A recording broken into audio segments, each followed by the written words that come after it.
Saludos mis hermanos, de nuevo en el libro de Isaías, esta vez en nuestro último estudio en donde nos hemos detenido mucho más en Isaías capítulo 9, versículo 6, en donde la profecía nos dice, porque un niño nos es nacido, hijo nos es dado y el principado sobre su hombro, y se llamará su nombre admirable, consejero, Dios fuerte, Padre eterno, príncipe de paz. Hemos visto cada uno de estos nombres del Mesías, nombres que ha tomado a partir de esa profecía, se le ha dado ese nombre porque así es Dios.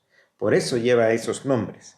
Él es el Rey y por lo tanto está sobre todas las cosas. Él es admirable.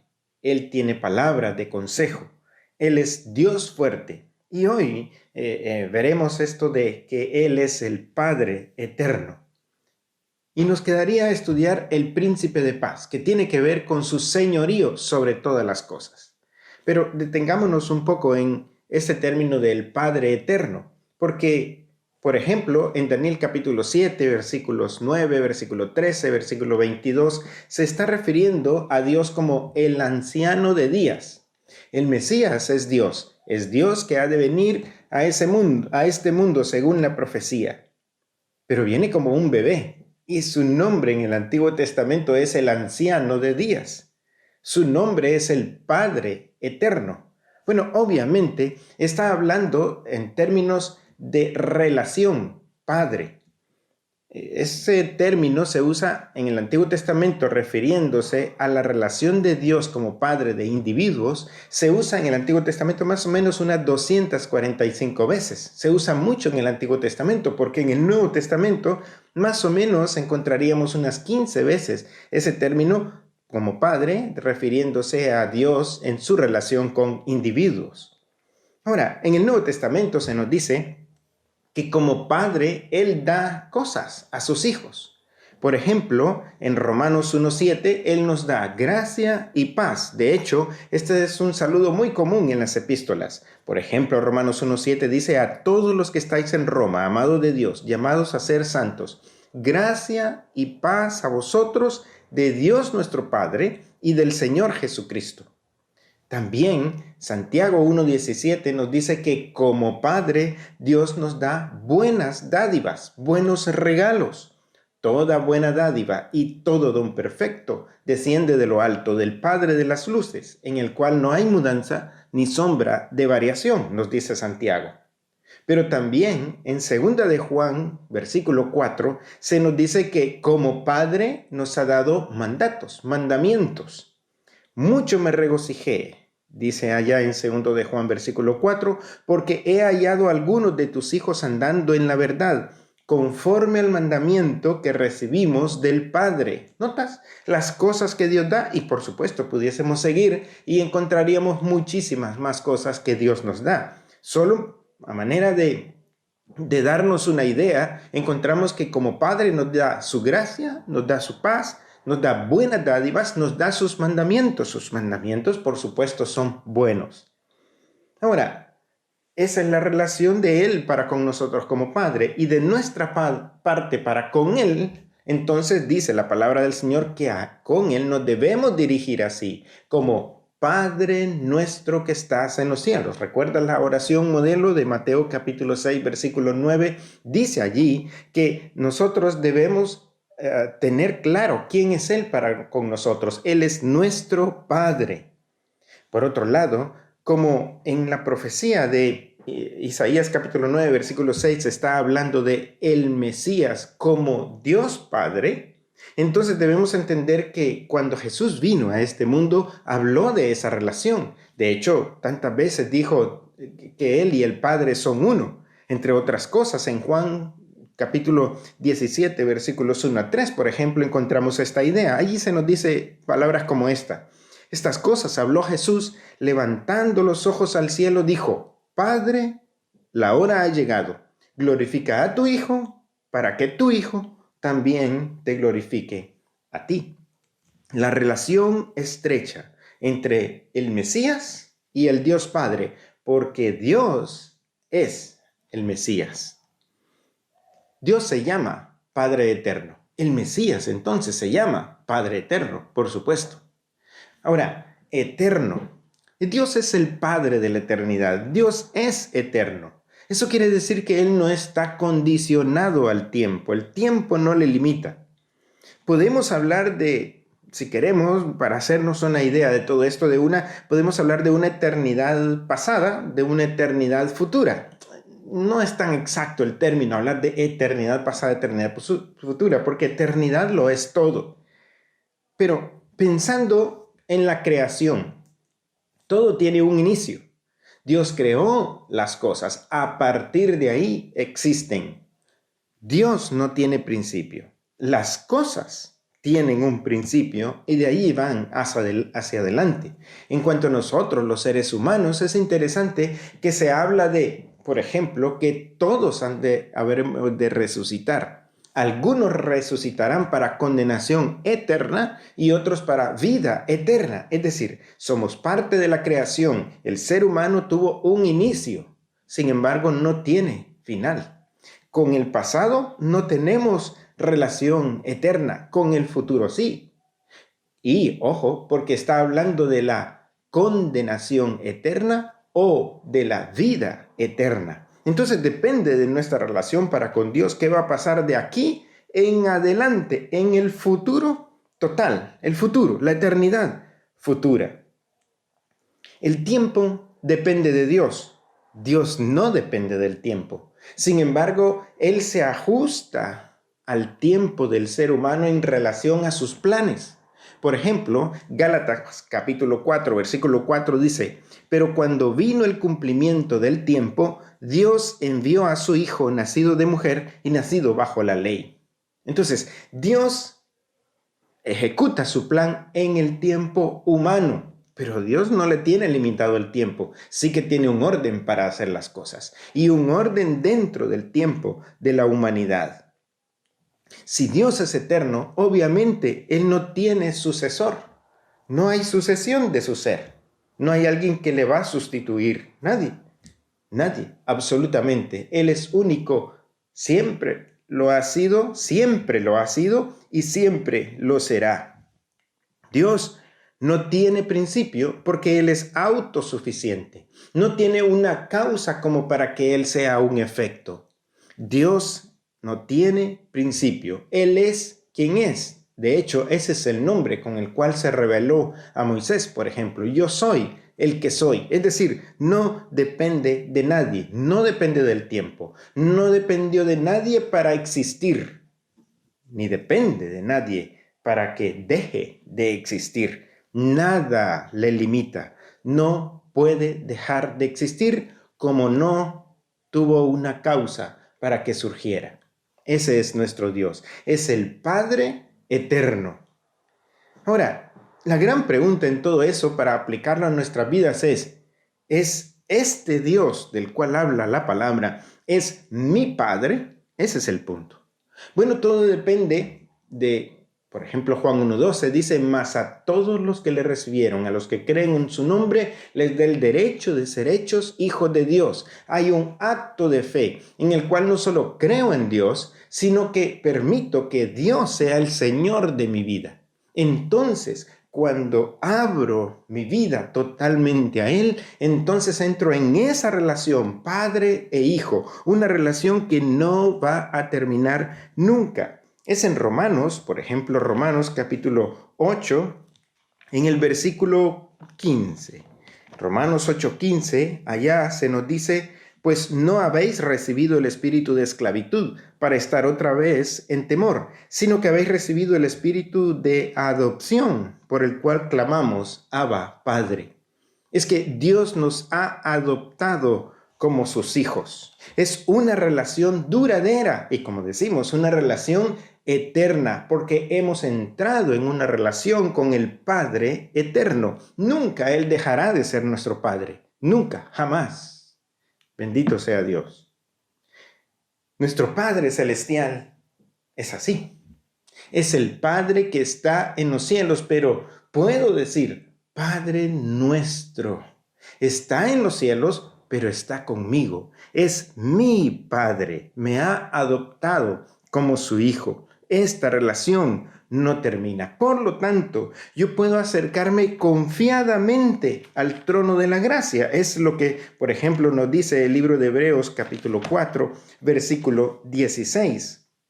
Acerquémonos pues confiadamente al trono de la gracia para alcanzar misericordia y hallar gracia para el oportuno socorro. Ahora que somos sus hijos, entonces Él nos da permiso, Él nos permite acercarnos a Él con confianza, porque Él es nuestro Padre y nosotros somos sus hijos. Hay algo que es muy importante reconocerlo y tiene que ver con que Dios está tan cerca de nosotros que dice la palabra del Señor. Voy a leer, por ejemplo, en el libro de Mateo, voy a leer el Mateo capítulo 6, versículo 6. Mateo 6, 6. Aquí se nos dice: mas tú cuando ores, entra en tu aposento y cerrada la puerta, ora a tu Padre que está en secreto, y tu Padre que ve en lo secreto te recompensará en público. Entonces, ese Padre está tan cercano que nos ve. Obviamente, Él ve nuestros secretos, pero para Él no hay secretos. Y cuando nos ve, no solo se refiere a que nos está viendo exteriormente, porque Jeremías 17, por ejemplo, nos dice: engañoso es el corazón más que todas las cosas, ¿quién lo conocerá? Y Dios mismo responde: yo, el Señor, que escudriño la mente y el corazón. Entonces, no podemos esconder nada ante Él. Hemos entrado y aún desde antes de tener esta relación, siempre Él nos conoció. Es quien está sobre todo, es el Padre Celestial. Busca la gente para que llegue a ser sus hijos. Pero aún así, desde antes nos ha conocido y nos ha amado, aún y a pesar de lo que somos, aún conociéndonos tan íntimamente. Nosotros hemos de rendir cuentas ante Él, siempre le rendimos cuentas. Allá en el libro de Hebreos, por ejemplo, capítulo 4, versículo 13 dice: y no hay cosa creada que no sea manifiesta en su presencia. Antes bien, todas las cosas están desnudas y abiertas a los ojos de aquel a quien tenemos que dar cuenta. Este es nuestro Padre. Y como Padre Celestial, Padre eterno, Padre que está sobre todas las cosas, siempre nos conoció, siempre nos ve. Y es a Él, debemos tener en mente que es a Él a quien debemos rendirle toda cuenta. Ahora, Mateo capítulo 6, versículo 6 dice que tu Padre que ve en lo secreto te recompensará en público. Recompensas. Bueno, una recompensa es, por ejemplo, una paga a un servicio. Si yo hago un esfuerzo por algo, se me recompensa por eso, se me paga por eso. A eso se refiere una parte de la palabra recompensa. Sin embargo, como estamos leyendo la palabra del Señor, debemos entender que, tal como fue escrito en el idioma griego, hay dos palabras para hablar de recompensa. Una tiene que ver precisamente con el pago por servicios, pero otra tiene que ver con simplemente respuesta. Entonces, Dios recompensa a algunos. Por ejemplo, hablando acerca de los fariseos, el Señor nos dice: mira, no seas como los fariseos, porque aman el orar en las esquinas de las calles, a la vista de todos, obviamente. El Señor dice: ya tienen su recompensa, es decir, ya tienen su paga. Y su paga simple y sencillamente es que la gente les vea, porque eso buscan, pero no tienen respuesta. Esa recompensa de la cual habla aquí, por ejemplo, en Mateo 6:6, nuestro Padre que está en los cielos te recompensará en público, literalmente es te responderá. Entonces, ¿cuáles son las recompensas para el cristiano? ¿Cuáles son las respuestas de Dios para el cristiano? Pues si seguimos escudriñando Mateo, por ejemplo, encontramos en Mateo capítulo 25 aquella parábola de los talentos. ¿Recuerdas eso? Un señor se va, deja a sus siervos cierta cantidad de talentos, a unos 5, a otro 3, a otro 1. Cada uno de ellos tiene que responderle. Y algunos dicen: mira, yo tenía 5 talentos y aquí otros 5. El otro tenía 3 y aquí otros 3. Aquí tenía 1 y lo escondí. Yo no tengo nada más que 1. Bueno, entonces, dice en los versículos 28 y 29 de Mateo 25, en esa parábola de los talentos: quitadle pues el talento y dadle al que tiene 10 talentos, porque al que tiene le será dado y tendrá más, y al que no tiene, aún lo que tiene le será quitado. Y al siervo inútil echadle en las tinieblas de afuera, y será el lloro y el crujir de dientes. Termina esa parábola diciendo el Señor. Entonces, recompensas para el cristiano fiel: más trabajo. Esa es una buena recompensa, porque es un gran privilegio servir al Señor. Es un gran privilegio ser colaboradores del Señor. Es un gran privilegio ser embajadores y rogar en nombre del Señor a la gente: reconciliados con Dios. Es un gran privilegio que puede multiplicarse en mayor privilegio. Bendito sea Dios, que nos da trabajo en su obra.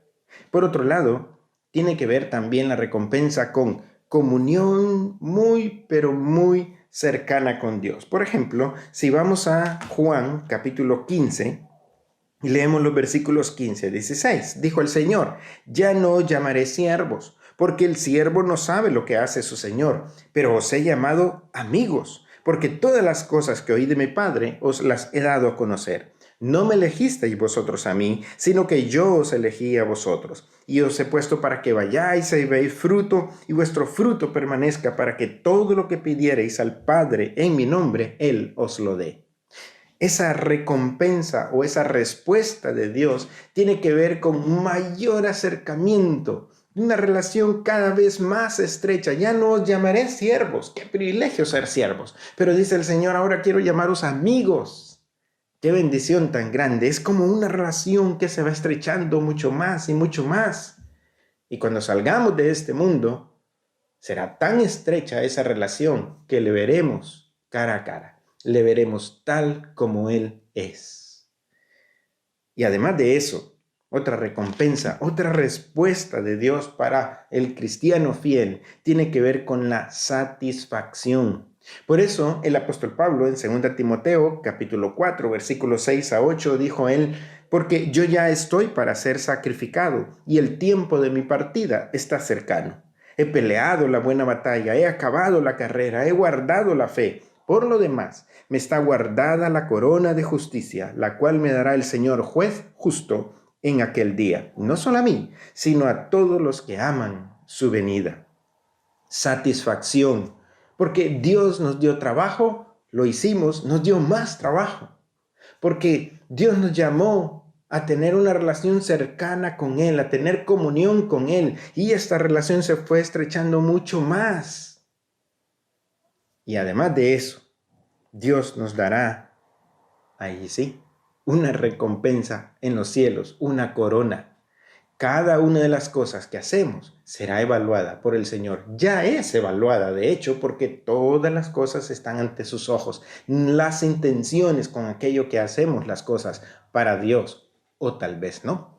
Las hacemos para que nos vean y ya tendríamos la recompensa, simplemente que nos vean. O realmente estamos haciendo las cosas para el Señor. Y la recompensa, hay una corona. Dice allí, una corona que está reservada a todos aquellos que esperan su venida. Y un día, según el libro de Apocalipsis, quitaremos esas coronas y las pondremos a los pies de nuestro Padre Celestial. Será una ofrenda. Desde ya, lo que hacemos para el Señor es una ofrenda para Él, para la gloria de su nombre. Que sigamos así, que sigamos trabajando para el Señor. Vamos a seguirlo haciendo con ganas, porque Él es nuestro Padre Celestial. Hemos entrado a una relación muy estrecha y una relación eterna. Bendito sea Dios. Que el Señor os bendiga, hermanos, y hay que seguir leyendo la Biblia, meditando en ella, viviéndola y compartiéndola. Que el Señor bendiga a todos.